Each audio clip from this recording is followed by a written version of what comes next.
아직 구독과 좋아요 안 누르셨나요? 여러분의 구독과 좋아요는 저에게 큰 힘이 됩니다.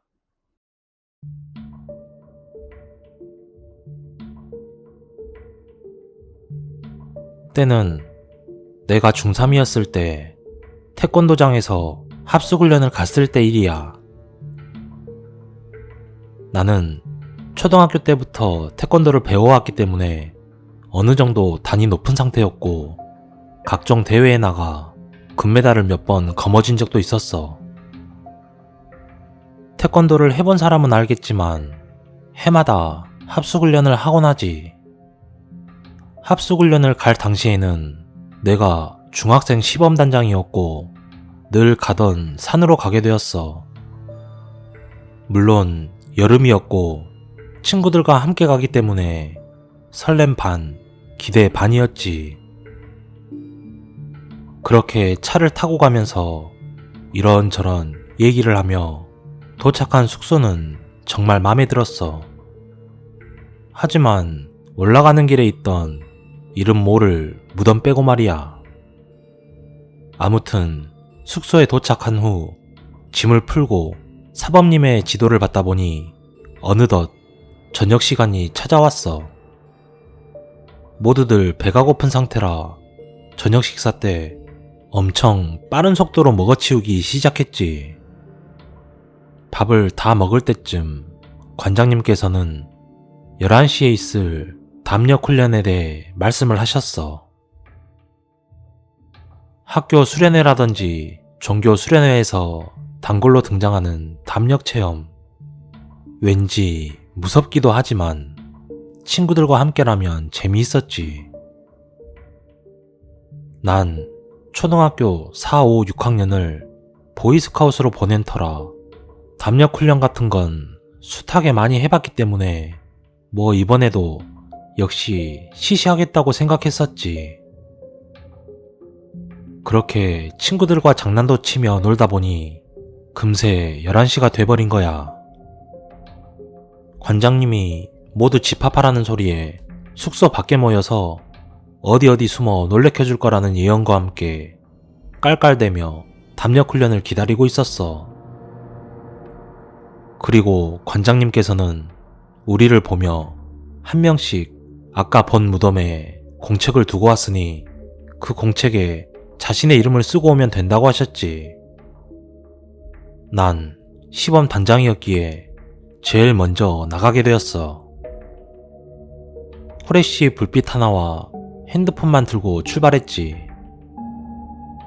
무덤까지는 걸어서 10에서 15분 정도 걸렸던 걸로 기억해.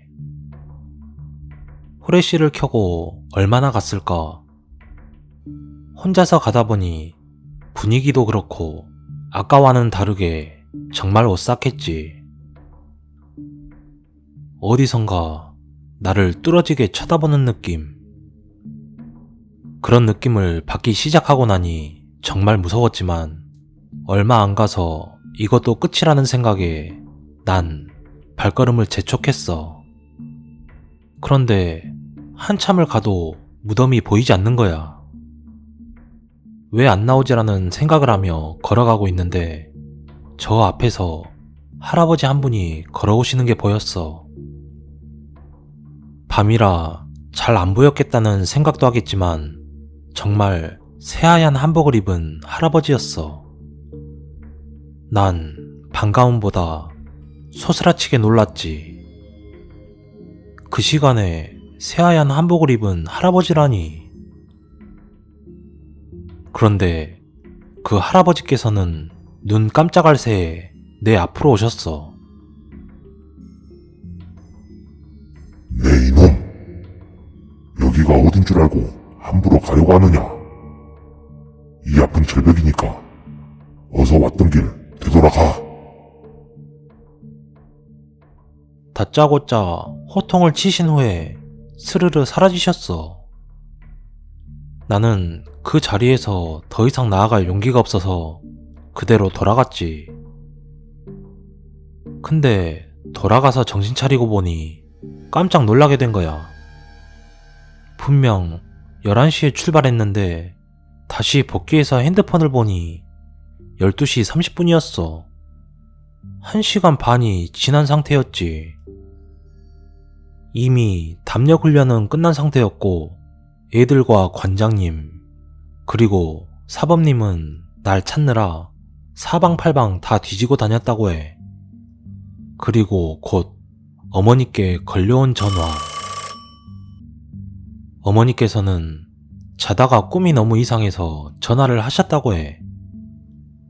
꿈속에서 할아버지, 즉 친할아버지께서 새하얀 한복을 입고 나타나서는 갑자기 내 이름을 부르시면서 통곡을 하셨대. 마치 내가 죽기라도 한 것처럼 말이지. 어머니는 너무 놀란 나머지 바로 일어나서 나에게 전화를 하신 거였지. 친할아버지께서는 내가 아주 어렸을 때 돌아가셔서 얼굴을 기억하진 못하지만 나를 무척 귀여워하셨다고 들었거든. 그리고 나중에 알게 된 사실인데 관장님과 사범님께서 너무 안 오길래 내 핸드폰으로 수십 차례 전화를 했는데 내가 전화를 안 받아서 무슨 일 생긴 줄 알고 경찰에 신고까지 했다고 해. 근데 더 소름 끼치는 건 관장님과 사범님의 핸드폰 통화 기록엔 내 핸드폰으로 건 발신 기록이 남아있지만 내 핸드폰에는 수신 기록이 하나도 없었어. 그때 할아버지께서 왜 돌아가라고 했는지는 아직까지 의문이지만 아마 할아버지께서 큰 사고를 막아준 거라고 생각하고 있어.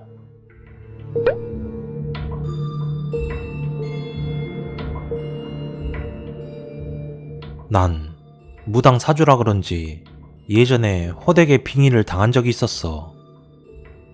친척들은 그때 내가 하는 말마다 다 들어맞으니 내 앞에 둘러앉아 자기 자식들 미래를 물어보곤 했거든. 그러던 어느 날이었어. 고모는 아들이 하나 있고 딸이 하나 있는데 그 둘의 미래를 물어보는 거야.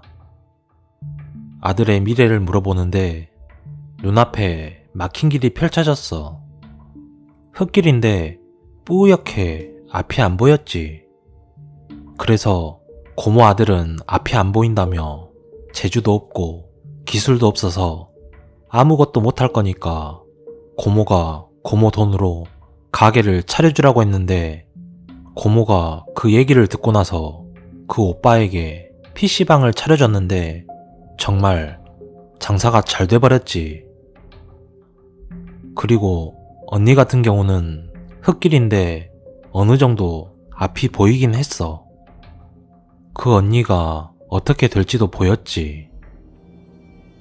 그래서 언니는 내버려 두라고 했고 자기가 알아서 잘 할 거고 언니는 길이 보인다고 했는데 그 언니는 지금 중견회사를 잘 다니고 있고 좋은 남자 만나서 결혼까지 성공했어.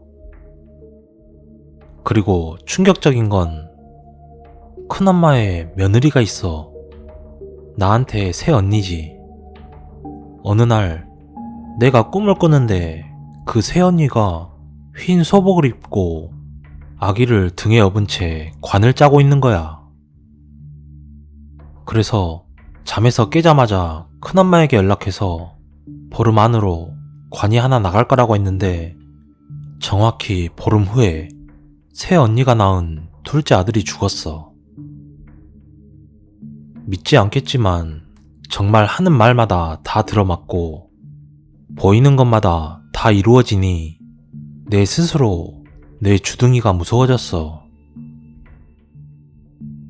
심지어 우리 엄마는 내가 무당하는 거 절대 반대를 하셔서 누름굿도 여러 번 했었거든. 그래서 지금은 예지몽이나 미래를 보는 것은 좀 덜하긴 해. 나는 무당 사주지만 정식으로 내림굿을 받지는 않았고 반대로 누름굿을 받았지.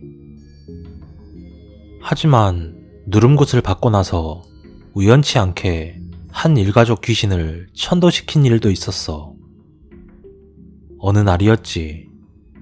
그때는 내가 절에 다니지도 않았고 염주도 끼지 않을 때인데 집에서 지내면서 우리 집에 귀신이 있다는 걸 알게 됐거든. 그것도 한위. 귀신은 명이라고 말 안 하고 위라고 해. 아무튼 집에 귀신이 두 위가 있었어. 그래서 화장실에서 볼일을 보거나 문득 문 밖을 보면 아줌마 귀신이 일그러진 얼굴로 지켜보고 있거나 잠을 청하려고 누우면 딸인 것 같은 귀신이 방구석에 앉아있는 걸 볼 수가 있었어. 해를 입을 수도 있어서 귀신에게 말을 거는 건 좋지 않거든. 아무튼 그렇게 지냈는데 어느 날 꿈을 꾸게 되었지. 꿈이라는 걸 인지하고 있는 상태였는데 집에 불이 난 거야. 근데 그 엄마랑 딸로 보이는 귀신이 불에 타들어가고 있는 집에서 어쩔 줄 몰라 하며 서로 부둥켜 안은 채 울기만 했었어. 그래서 내가 여기서 뭐 하냐고 빨리 나가야 되지 않겠냐고 그랬더니 지금 모든 걸 잃게 생겼는데 어떡하냐면서 우는 소리만 해대는 거야. 그래서 그 둘을 잡아 끌고 집 밖으로 나갔어. 그러더니 이제 큰일 났다며 저 안에 통장이랑 집문서랑 다 있는데 다 소용 없어졌다고 어쩌면 좋냐고 하는 거야. 당신들이 살아남았는데 그게 무슨 소용이에요? 살아남은 게 중요한 거지. 내가 따지듯이 말했어. 그랬더니 갑자기 그 엄마 귀신이랑 딸 귀신이 환하게 웃기 시작하는 거야. 그러더니 딸이 잠에서 깨고 나면 넘어질 테니 무릎을 조심하라고 그러는 거야. 난 비웃었고 잠에서 깨자마자 후다닥 일어나서 작은 방으로 달려가는데 갑자기 다리에 힘이 턱 풀리면서 진짜 넘어졌어. 무릎으로 맨바닥을 찍어서 무릎 깨지는 줄 알았거든. 근데 정말 미스테리한 건 그 꿈을 꾸고 난 다음부터 그 귀신들을 우리 집에서 본 적이 한 번도 없어. 나중에 잘 아는 스님에게 물어보니 집안에 있는 지방령 같은 경우는 집에 얽힌 한이 있는 경우가 있는데 그럴 경우 한을 풀어주면 자기 갈 길을 찾아서 간다고 하는 거야. 어쩌면 내가 그 귀신들의 한을 풀어준 것일지도 모른다고 하셨어.